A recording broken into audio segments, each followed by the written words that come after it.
Hello guys, S2W here with your next casual consumer's perspective review. Before I start today's video, if it's your first time here and you've stumbled upon this video and haven't subscribed yet, make sure you hit the subscribe button. I make detailed sneaker reviews, or hopefully detailed enough to help you out, and by subscribing, it helps me out knowing it helped you out as well. For today's review, the second week of August 2019 was filled with a special and ultra hyped Air Jordan drop. Mainly because the colorway and silhouette that's retroing was one of Michael Jordan's first shoe and colorway. Today, we have the Air Jordan 1 High Satin Black Toe Woman here for a review. Now this shoe was first introduced in 1985, alongside with other iconic and OG colorways that MJ endorsed during his NBA career, such as the Bread ones, Chicago ones, Shadow ones, and Royal ones to name a few. Since 2016, the Jordan brand has been releasing satin pairs for these OG colorways, including the Breads, Royals, Shadows, and Shattered backboards as well. This OG black toe colorway is getting its turn now, and while in 2016, a retro of this shoe did release. I took an L back then, but now 3 years later in 2019, they dropped once again, but with a twist, by releasing it exclusively for women in women's sizing, plus using a satin upper. The Jordan store here in Toronto did a last minute raffle for these, and I happened to get a pair in hand, so here we are. Let's take a closer look at these sneakers. Aside from the smaller sizing issue for men, I'm pretty sure a lot of hypebeasts still try to cop larger sizes, while the hypebaes were very excited for this pair as the black toe colorway is just too iconic. To sum it up quick and simple, this shoe could technically be referenced as Black Toe 2.0 in my opinion. The reason I say that is because the upper material is nearly the same as the 2016 retro. Now I couldn't compare directly because I don't have the 2016 pair, but basically the whole sneaker is almost made entirely out of leather. The black leather overlays over the toe guard, eye stays, and collar is more or less soft and plush, whereas the side panels and toe box is made out of a white leather that feels denser and firm by touch. The leather is nice, but by no means is it the softest there ever is on some other Jordan 1. Both sides of the shoe are a mirror image of each other, donning a black leather swoosh that's staple to the brand. On this satin black toe release, the only satin textile material we will see is anything that's red on the shoe, and that's really only at the back of the sneakers. This satin paneling gives the sneaker a very chic styling with a reflective sheen, and if we look closely, this material looks different than the previous satin fabrics. The textile surface actually has lines in between, whereas the other satin Jordan 1s before did not.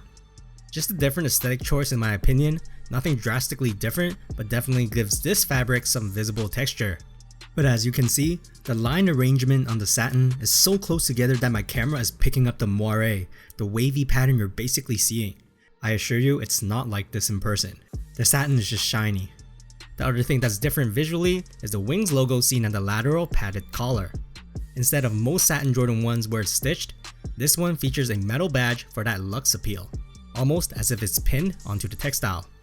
Now this sneaker only came with the original flat black laces, but compared to the previous woman's satin shattered backboard ones, those came with two.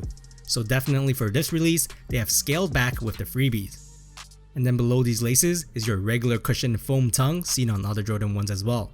However, on this tongue, it has a bluish tint for some reason. So just keep that in mind if you're legit checking. Then if we look at these sneakers internally, the lining is made out of a black satin fabric as well, offering a better hug and smoothened fit around our ankles. These also come with a padded insole as well, with the Nike Air branding at the heel, glued onto the footbed, and nothing much drastically different here. Lastly, the midsole and outsole. It's your standard white sturdy midsole with a hidden encapsulated air cushioning technology inside, just like every Jordan 1. The red rubber outsole is just like any Jordan 1 as well, or specifically the midsole and outsole on this pair should look exactly the same as the black toe ones released in 2016.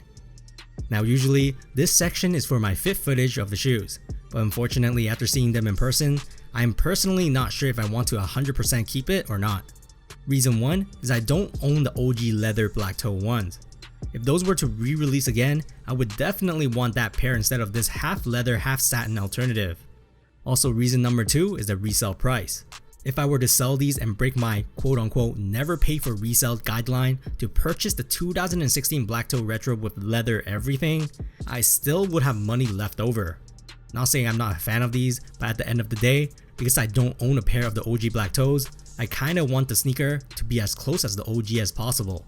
My last reason is that if the satin fabric gets dirty, like oil stains or something, it would be a pain to clean because the idea of fraying it will always be behind my mind. I think for this specific satin black toe release, after seeing them in hand, the female demographic sneakerheads will definitely appreciate this release more since it's exclusive to them. And basically also to those who collect all Jordan 1s, especially the OGs, they should be interested as well, at least more than me after seeing them in hand. However, the other side of me is saying to keep these because most likely the next re-release might take another 3 years later, and knowing the extremely limited amount of pairs available for this satin release, and now that I own one, temptation is one hell of a drug. Regardless, price-wise, they retailed for 215 Canadian dollars before tax, the same price as my other men's sizing Jordan 1s. Although it's a women's shoe, hype was still crazy for these because of the OG label. Resale is sitting near 1,000 Canadian dollars for each and every size as of this video's upload date, but aside of its outrageous resale price, I just think having leather everything, the sentimental feeling of being as close to the OG as MJ wore back in the day, feels more intimate than one that offers the same silhouette and colorway but with different upper materials.